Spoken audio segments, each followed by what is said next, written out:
ಎಲ್ಲರಿಗೂ ನಮಸ್ತೆ. ಇವತ್ತಿನ ತರಗತಿಯಲ್ಲಿ ವಿಜ್ಞಾನಕ್ಕೆ ಸಂಬಂಧಿಸಿದಂಥ ಒಂದು ಸಂಕ್ಷಿಪ್ತ ಮಾಹಿತಿಯನ್ನು ಈ ಒಂದು ವಿಡಿಯೋದಲ್ಲಿ ನಾವು ನೋಡ್ತಾ ಹೋಗೋಣ. ಶಾರ್ಟಾಗಿ ನಾನು ಅವುಗಳನ್ನು ಎಕ್ಸ್ಪ್ಲೇನ್ ಮಾಡ್ತಾ ಹೋಗ್ತೀನಿ. ಮೊದಲನೇದಾಗಿ ಬ್ಯಾಟ್ರಿಗಳಲ್ಲಿ ಬಳಸುವ ಆ್ಯಸಿಡ್ ಯಾವುದಂತ ಕೇಳಿದ್ರೆ ಸಲ್ಫ್ಯೂರಿಕ್ ಆ್ಯಸಿಡ್. ಬ್ಯಾಟ್ರಿಗಳಲ್ಲಿ ಬಳಸ್ತಕ್ಕಂಥ ಆ್ಯಸಿಡ್ ಯಾವುದಪ್ಪ ಅಂದರೆ ಸಲ್ಫ್ಯೂರಿಕ್ ಆ್ಯಸಿಡ್. ಇವುಗಳನ್ನು ಬ್ಯಾಟ್ರಿಗಳೆಲ್ಲ ಬಳಸ್ತಾ ಹೋಗ್ತೀವಿ. ಯಾವ ಬ್ಯಾಟ್ರಿನಾಗಲಿ ಅದರಲ್ಲಿ ಸಲ್ಫ್ಯೂರಿಕ್ ಆ್ಯಸಿಡನ್ನು ಬಳಸ್ತಾ ಹೋಗ್ತೀವಿ. ನಾವು ಈಗ ನೆಕ್ಸ್ಟು ಕೈಗಾರಿಕಾ ಮಾಲಿನ್ಯಕ್ಕೆ ಯಾವುದು ಕಾರಣ ಅಂತಂದರೆ ಕೈಗಾರಿಕಾ ಮಾಲಿನ್ಯದಿಂದ ಏನು ಉಂಟಾಗುತ್ತಂದರೆ ಆಮ್ಲ ಮಳೆ ಅನ್ನೋದು ಕೈಗಾರಿಕಾ ಮಾಲಿನ್ಯದಿಂದ ಆಮ್ಲ ಮಳೆ ಅನ್ನೋದು ಉಂಟಾಗ್ತಕ್ಕಂಥದ್ದು. ಸಾಮಾನ್ಯ ವಯಸ್ಕ ವ್ಯಕ್ತಿಯ ಹೃದಯದ ಬಡಿತ ಪ್ರತಿ ಒಂದು ನಿಮಿಷಕ್ಕೆ ಎಷ್ಟಿರುತ್ತೆ ಅಂದರೆ 72 ಇರುತ್ತೆ. ಪ್ರತಿ ನಿಮಿಷಕ್ಕೆ 72 ಬಾರಿ ಮಾನವನ ಒಂದು ಹೃದಯ ಏನಾಗುತ್ತೆ ಬಡಿತಾ ಹೋಗುತ್ತೆ. ಕಾಕಂಬಿಯಿಂದ ಆಲ್ಕೋಹಾಲ್ ಪಡೆಯುವ ವಿಧಾನ ಅಂದರೆ ಉಳಿಯುವಿಕೆ, ಫರ್ಮಿಟೇಷನ್ ಅಂತ ಕರಿತೀವಿ ನಾವು. ಅಂದರೆ ಕಾಕಂಬಿಯಿಂದ ಆಲ್ಕೋಹಾಲ್ ಪಡೆಯುವ ವಿಧಾನ ಉಳಿಯುವಿಕೆಯನ್ನು ಫರ್ಮಿಟೇಷನ್ ಅಂತ ಕರಿತಾ ಹೋಗ್ತೀವಿ. ರಕ್ತವನ್ನು ಯಾವುದು ಶುದ್ಧೀಕರಿಸುತ್ತೆ ಅಂತ ಕೇಳಿದ್ರೆ ಮೂತ್ರಜನಕಾಂಗವು ರಕ್ತವನ್ನು ಏನು ಮಾಡುತ್ತೆ ಶುದ್ಧೀಕರಿಸುತ್ತೆ. ಸಂಗಾತಿಗಳನ್ನು ಆಕರ್ಷಿಸುವ ರಾಸಾಯನಿಕ ಹೆಸರು ಅಂದರೆ ಪ್ರಾಣಿಗಳ ಸಂಗಾತಿಗಳನ್ನು ಆಕರ್ಷಿಸುತ್ತವೆ. ಅವುಗಳ ರಾಸಾಯನಿಕ ಹೆಸರು ನಾವೇನಂತ ಕರಿತೀವಿ ಅಂದರೆ ಪೆರುಮೋನ್ ಅಂತ ಕರಿತೀವಿ. ಏನಂತ ಕರಿತೀವಿ? ಪೆರುಮೋನ್ ಅಂತ ಕರಿತೀವಿ. ಅಂದರೆ ಸಂಗಾತಿಗಳನ್ನು ಆಕರ್ಷಿಸುತ್ತವೆ ಯಾವುದು ಪ್ರಾಣಿಗಳು. ಈ ಕಪ್ಪೆ ಸಂಗಾತಿಯನ್ನು ಆಕರ್ಷಿಸಬೇಕಾದ್ರೆ ಅದು ಒಟ್ಟುಗೂಡುತ್ತಿರುತ್ತೆ. ಅದೇ ಥರ ಸಂಗಾತಿಗಳನ್ನು ಆಕರ್ಷಿಸುವ ರಾಸಾಯನಿಕ ಹೆಸರನ್ನು ಅಂತ ಕರಿತೀವಿ ಪೆರುಮೋನ್ ಅಂತ ಕರಿತೀವಿ. ಹಸುವಿನ ಹಾಲು ತೆಳು ಹಳದಿ ಬಣ್ಣ ಇರಲು ಕಾರಣ ಕ್ಯಾಂಥೋಫಿಲ್. ಅಂದರೆ ತೆಳು ಹಳದಿ ಕಲರ್ ಇರ್ತವೆ. ಎಮ್ಮೆ ಹಾಲು ನೋಡ್ರಿ ಒಂದ್ಸಲ ವೈಟ್ ಕಲರ್ ಇರುತ್ತೆ. ಬಟ್ ಹಸುವಿನ ಹಾಲು ಏನಾಗಿರುತ್ತೆ ಅಂದರೆ ಒಂಥರ ತೆಳು ಹಳದಿ ಕಲರ್ ಏನಾಗಿರುತ್ತೆ ಹೊಂದಿರುತ್ತೆ. ಅದಕ್ಕೆ ಕಾರಣ ಏನಪ್ಪ ಅಂತಂದರೆ ಕ್ಯಾಂಥೋಫಿಲ್ ಅನ್ನೋದು ಅದಕ್ಕೆ ಕಾರಣ ಆಗಿರ್ತಕ್ಕಂಥದ್ದು. ಏನು ಕಾರಣ?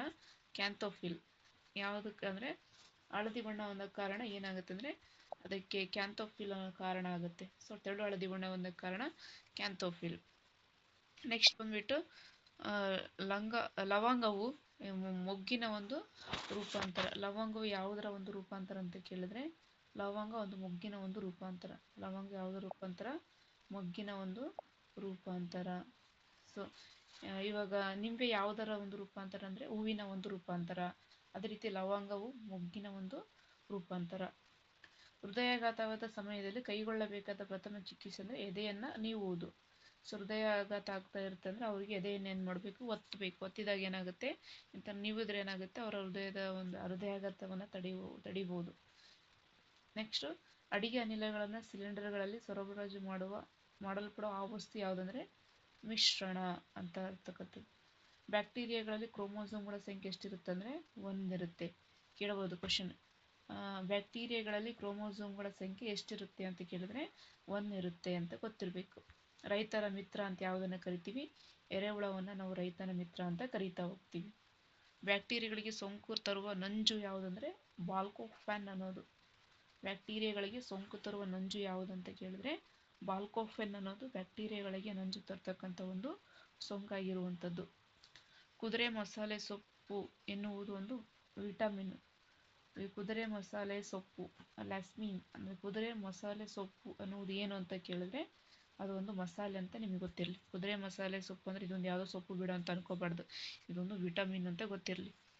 ಜೋಸೆಫ್ ಪ್ರಿಸ್ಲೆ ಆಮ್ಲಜನಕದ ಸಂಶೋಧಕ. ಗೊತ್ತಿರಲಿದು.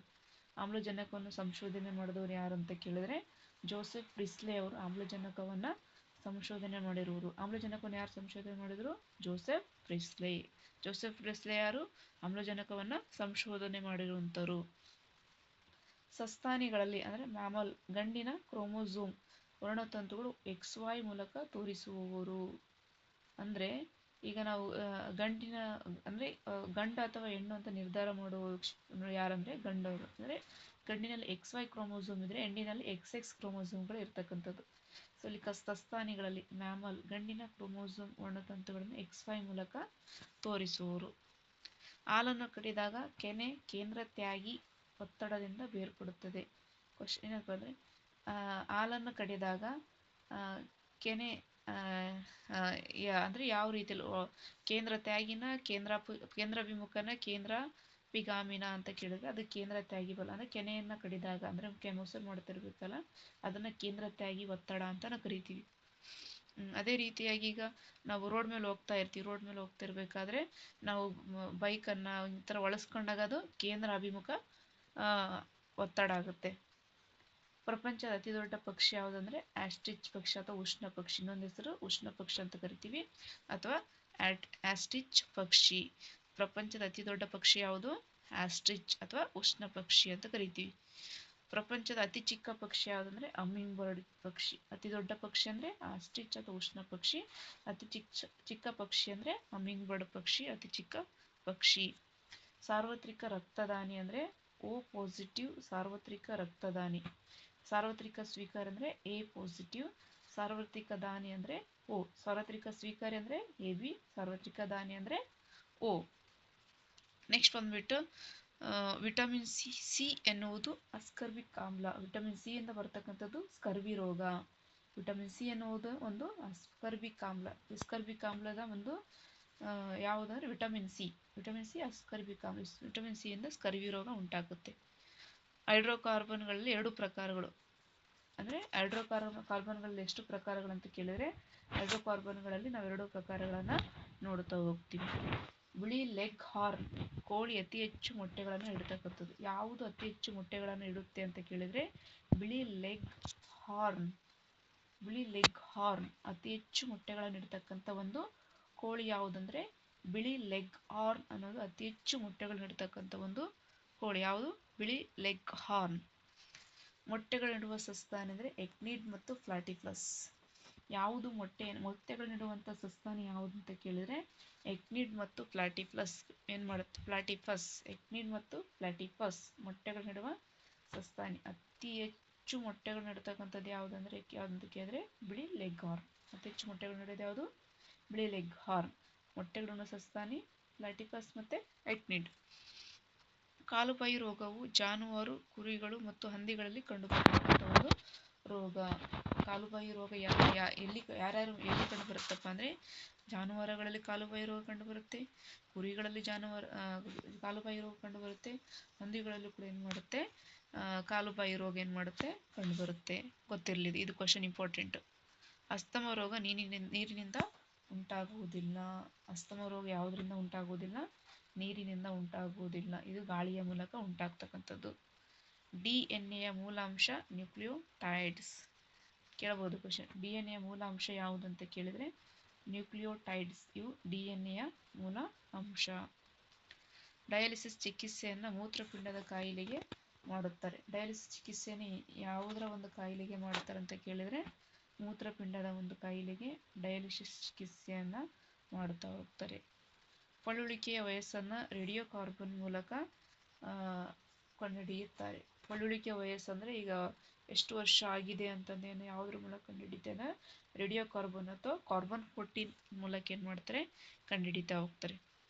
ಬೇಕರಿ ಉತ್ಪನ್ನಗಳಲ್ಲಿ ಏನು ಬಳಸ್ತಾರೆ ಅಂತ ಗೊತ್ತಿರಬೇಕು. ಈಸ್ಟನ್ನು ಬಳಸ್ತಾರೆ. ಅಂದರೆ ಈಗ ಬ್ರೆಡ್ ಮಾಡಬೇಕಾದ್ರೆ, ಆಮೇಲೆ ಏನಾದರೂ ಒಣ ಬ್ರೆಡ್ಗಳನ್ನು ಮಾಡ್ತಿರ್ಬೇಕಾದ್ರೆ ಅಲ್ಲೆಲ್ಲ ಏನು ಮಾಡ್ತಾರೆ? ಈಸ್ಟನ್ನು ಬಳಸ್ತಾ ಹೋಗ್ತಾರೆ. ರಕ್ತ ಕೆಂಪಾಗಿರಲು ಕಾರಣ ಏನಪ್ಪ ಅಂದರೆ ಹಿಮೋಗ್ಲೋಬಿನ್. ಹಿಮೋಗ್ಲೋಬಿನ್ ಜಾಸ್ತಿ ಇದ್ದರೆ ರಕ್ತ ಏನಾಗಿರುತ್ತೆ? ಫುಲ್ಲು ಕೆಂಪಾಗಿರುತ್ತೆ. ರಿಕೆಟ್ಸ್ ಒಂದು ಏನಾಗಿರುತ್ತೆ? ಒಂದು ವಿಧದ ನ್ಯೂನ್ಯತಾ ರೋಗ. ರಿಕೆಟ್ಸ್ ಅನ್ನೋದೇನೋ ಒಂದು ವಿಧದ ನ್ಯೂನ್ಯತಾ ರೋಗ.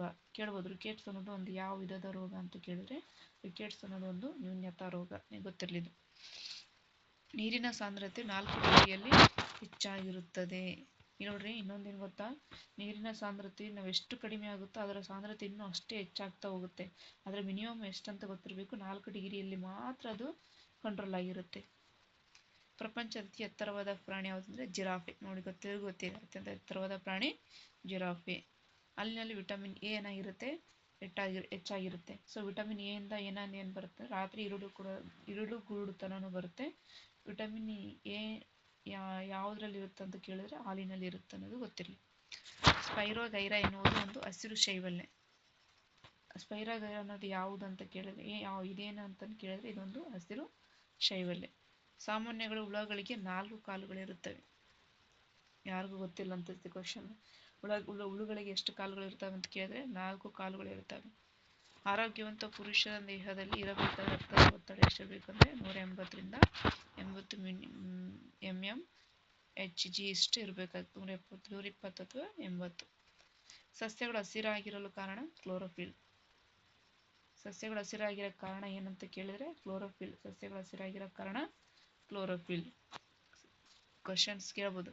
ಸಸ್ಯಗಳು ಹಸಿರಾಗಿರೋ ಕಾರಣ ಏನಂತ ಕೇಳಿದ್ರೆ ಕ್ಲೋರೋಫಿಲ್. ಸಸ್ಯಗಳು ಹಸಿರಾಗಿರೋಕ್ಕೆ ಕಾರಣ ಆಗಿರುವಂಥದ್ದು. ಸಸ್ಯಗಳು ಹಸಿರಾಗಿರೋ ಕಾರಣ ಕ್ಲೋರೋಫಿಲ್. ನೆಕ್ಸ್ಟು, ಮನುಷ್ಯನ ದೇಹದ ಸಾಮಾನ್ಯ ಉಷ್ಣತೆ ಎಷ್ಟಿರುತ್ತೆ ಅಂದರೆ 98.4 ಫ್ಯಾರನ್ಹೀಟ್. ಮನುಷ್ಯನ ದೇಹದ ಸಾಮಾನ್ಯ ಉಷ್ಣತೆ ನಾವು ಫ್ಯಾರನ್ಹೀಟ್, ಕೆಲ್ವಿನ್, ಸೆಲ್ಸಿಯಸ್ ಅಲ್ಲಿ ಈ ಥರ ನೋಡ್ತಾ ಹೋಗ್ತೀವಿ. ಫ್ಯಾರನ್ಹೀಟ್ ಅಲ್ಲಿ ಕೇಳಿದ್ರೆ 98.4 ಡಿಗ್ರಿ ಫ್ಯಾರನ್ಹೀಟ್. ವಿಟಮಿನ್ ಸಿ ಕಡಿಮೆ ಆದಾಗ, ನಾನು ಆಲ್ರೆಡಿ ಹೇಳಿದೆ ಸ್ಕರ್ವಿ ರೋಗ ಬರುತ್ತೆ ಅಂತ ಹೇಳಿದೆ. ವಿಟಮಿನ್ ಸಿ ಕಡಿಮೆ ಆದಾಗ ಏನು ಬರುತ್ತೆ? ಸ್ಕರ್ವಿ ರೋಗ ಉಂಟಾಗುತ್ತೆ. ವಿಟಮಿನ್ ಸಿ ಅಸ್ಕರ್ಬಿಕ್ ಆಮ್ಲ, ವಿಟಮಿನ್ ಸಿ ಅಸ್ಕರ್ಬಿಕ್ ಆಮ್ಲ, ಸ್ಕರ್ವಿ ರೋಗ ಬರ್ತಕ್ಕಂಥದ್ದು. ಮೆದುಮೇಹ ರಕ್ತದಲ್ಲಿ ಇನ್ಸುಲಿನ್ ಇಲ್ಲದಿರುವುದರಿಂದ ಉಂಟಾಗುತ್ತದೆ. ಮೆದುಮೇಹ ಎದಕ್ಕೆ ಉಂಟಾಗುತ್ತಂದರೆ ಇನ್ಸುಲಿನ್ ಇಲ್ಲ ಅಂದರೆ ಮಧುಮೇಹ ಏನಾಗುತ್ತೆ? ಉಂಟಾಗುತ್ತೆ. ಇನ್ಸುಲಿನ್ ಇಲ್ಲ ಅಂತಂದರೆ ಮಧುಮೇಹ ಏನಾಗುತ್ತೆ? ಉಂಟಾಗ್ತಾ ಹೋಗುತ್ತೆ. ಸೊ ಓಕೆ, ಇಷ್ಟು ಇವತ್ತಿನ ಒಂದು ತರಗತಿಯಲ್ಲಿ ನಾವು 40 ಕ್ವಶನ್ಸನ್ನು ಸೈನ್ಸ್ಗೆ ಸಂಬಂಧಪಟ್ಟಿರ್ತಕ್ಕಂಥ ಒನ್ ವರ್ಡ್ ಕ್ವಶನ್ಸ್ಗಳನ್ನು ಇವತ್ತಿನ ತರಗತಿಯಲ್ಲಿ ನಾವು ನೋಡ್ತಾ ಬಂದಿದ್ದೀವಿ. ಸೊ ಮುಂದಿನ ತರಗತಿಯಲ್ಲಿ ನಾವು ಇನ್ನೂ ಸೈನ್ಸ್ಗೆ ಸಂಬಂಧಪಟ್ಟಿರ್ತಕ್ಕಂಥ ಒಂದು ಕ್ವಶನ್ಸನ್ನು, GK ಕ್ವಶನ್ಸನ್ನು ನೋಡ್ತಾ ಹೋಗೋಣ. ಇವುಗಳು ಎಲ್ಲ ಒಂದು ಎಕ್ಸಾಮ್ಸ್ಗಳಿಗೆ ತುಂಬ ಉಪಯುಕ್ತವಾಗ್ತಕ್ಕಂಥ ಒಂದು ಮಾಹಿತಿ. ಸೊ ಈ ಒಂದು ವಿಡಿಯೋ ನಿಮಗೆಲ್ಲರಿಗೂ ಇಷ್ಟ ಆಗಿದ್ರೆ ಈ ಒಂದು ವಿಡಿಯೋವನ್ನು ಲೈಕ್ ಮಾಡಿ, ಹಾಗೆ ಶೇರ್ ಮಾಡಿ, ನನ್ನ ಒಂದು ಚಾನಲನ್ನು ಸಬ್ಸ್ಕ್ರೈಬ್ ಮಾಡಿ ಅಂತ ಹೇಳ್ತಾ ಈ ಒಂದು ವಿಡಿಯೋವನ್ನು ನಾನು ಕಂಪ್ಲೀಟ್ ಮಾಡ್ತಾ ಇದ್ದೀನಿ. ಎಲ್ಲರಿಗೂ ತುಂಬ ಹೃದಯದ ಧನ್ಯವಾದಗಳು. Thank you.